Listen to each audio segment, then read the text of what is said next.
You know, sometimes I wonder if anyone ever truly knows the person they're with. I mean, really knows them, down to their bones, their darkness, their secrets. I thought I did. I honestly believed I knew her. She was everything I thought I wanted. Kind, soft-spoken, affectionate in public, warm and charming around my friends and family. People would pull me aside at parties and whisper, "How did you get so lucky?" From the outside, we look like one of those picture-perfect couples you scroll past on Instagram, always smiling, always posting cute selfies, pregnancy announcements, baby showers, weekend getaways to the lake. We were the kind of couple that made others envious. But behind every smile she gave me was a secret, one that would eventually destroy everything. Let me take you back. 5 years ago, I was lost, not in a romantic way, more like a ship adrift without an anchor. I had just come out of a long, difficult breakup, the kind that leaves your heart in pieces and your self-worth in shambles.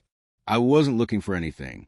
I told myself I needed time to heal, to be alone, to figure out who I was without anyone shaping my days.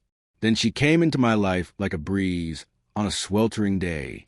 Gentle, patient, the kind of woman who could make chaos feel like peace. Her name? It doesn't matter. She doesn't deserve that dignity. Let's just call her T. We met at a birthday party. She was sitting alone, swirling her drink, eyes unfocused. I made some dumb comment about the music being stuck in 2009, and she laughed, really laughed. That kind of laugh that makes you want to be funny just so you can hear it again. We talked for hours about music, movies, childhood fears, old regrets. I remember opening up about my dad, or the lack of one, and she just listened, calm, silent, hands folded in her lap. For the first time in a long while, I let my guard down. The months that followed felt effortless.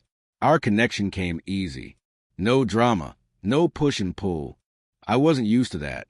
Every relationship before hers felt like a war zone. But this, it felt like home. A year later, we moved in together. The apartment was small, but we made it ours.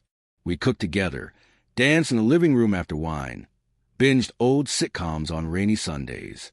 There was a kind of hope in the air, like maybe, just maybe, I'd finally gotten it right. By our second year, I proposed. Nothing flashy. Just us. A quiet night, her favorite takeout, and a ring I'd hidden in my sock drawer for weeks.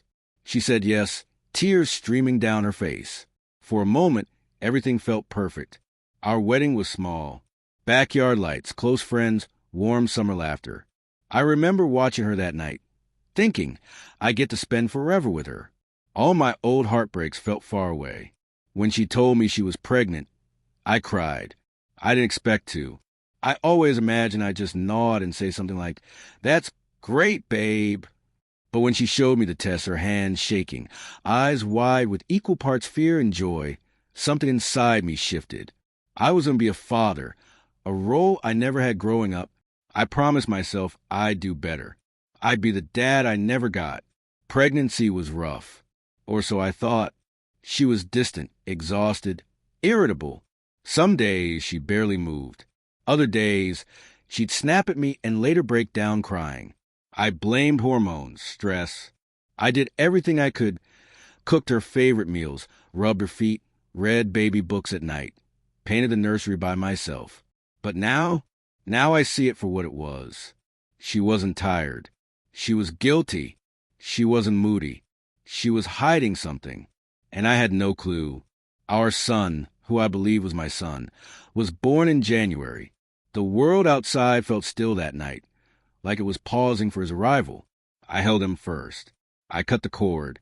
I watched his tiny chest rise and fall, and felt love hit me like a freight train. I'd never felt anything so immediate. For the next 6 months, I gave him everything. Late-night feedings, diaper changes, lullabies in the dark. I memorized every inch of him, his face, his cries, his little quirks. The bond one had with him ran deeper than blood, or at least I thought it did. And the thought of anything separating us, it would have destroyed me. And then one night, everything did.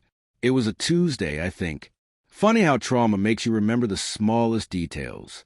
The baby was asleep. We had just finished dinner. Takeout again because neither of us had the energy to cook. She sat me down in the living room, her face pale, eyes rimmed red. She looked like she hadn't slept in days. I asked what was wrong. She said, "Please just listen. Don't say anything until I finish." I didn't know what was coming. I thought maybe she had postpartum depression. Maybe she was struggling with motherhood. Maybe she needed more support. But then she said the words that would shatter my world. "You're not his father." I laughed, literally laughed like an idiot. I thought it was some kind of joke. But then I saw the tears start to fall, her hands shaking so badly she had to grip her knees. My chest tightened. She told me everything. She had an affair a few weeks before our wedding. Some guy from work. It was her mistake, she said. Just once. She found out she was pregnant a few months later and convinced herself it had to be mine. But then after he was born, she started doubting it.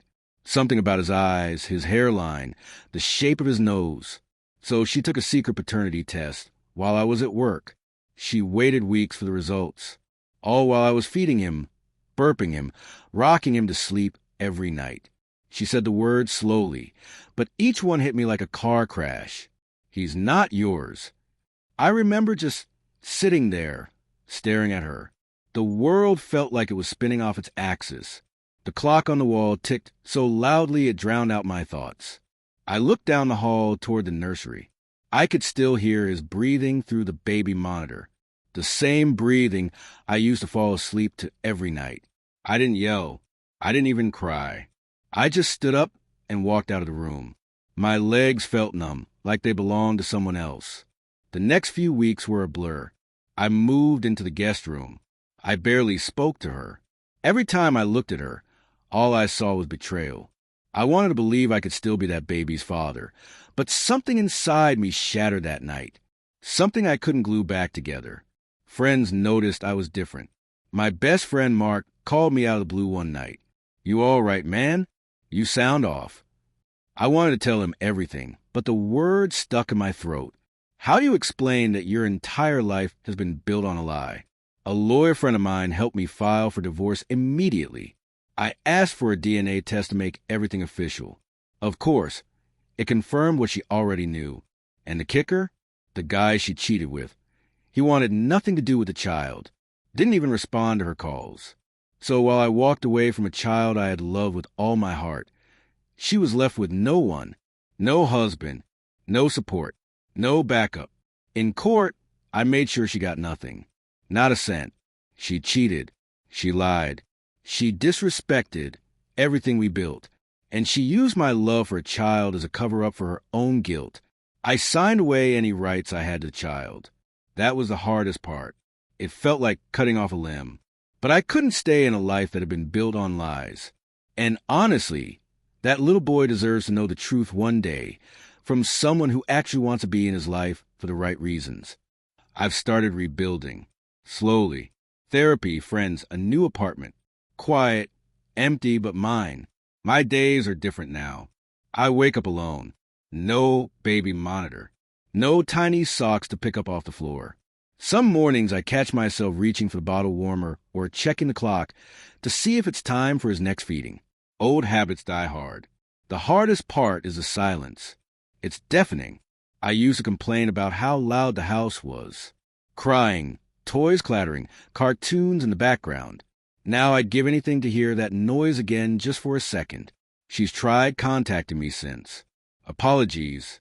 Long texts at 2 a.m. saying she still loves me, that she wants to fix this. She sends pictures sometimes, photos of the baby, milestones I'm not there to witness. First steps, first words, birthdays. Each one feels like a knife twisting in my gut. But there's nothing left to fix. I gave everything I had to that family. She burned it down with one decision, one moment of selfishness. And now she gets to live with the ashes. People always say time heals all wounds. Maybe that's true. Maybe one day I'll look back on all this and feel nothing. Maybe I'll meet someone new, start again, build something real.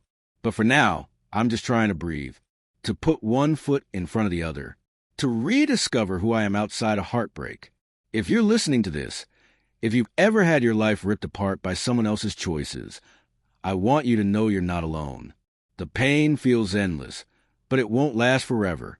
One day you'll wake up and realize the worst part is over. The silence won't hurt as much. The memories won't sting as badly. And you'll find peace, not because you forgot, but because you survived. I don't know what the future holds. I don't know if I'll ever trust again, or love again, or even want to try. But I do know this: honesty matters. Integrity matters. And sometimes walking away is the bravest thing you can do. So here I am, living with the truth. It's raw. It's real. It's mine. And for the first time in a long time, that's enough.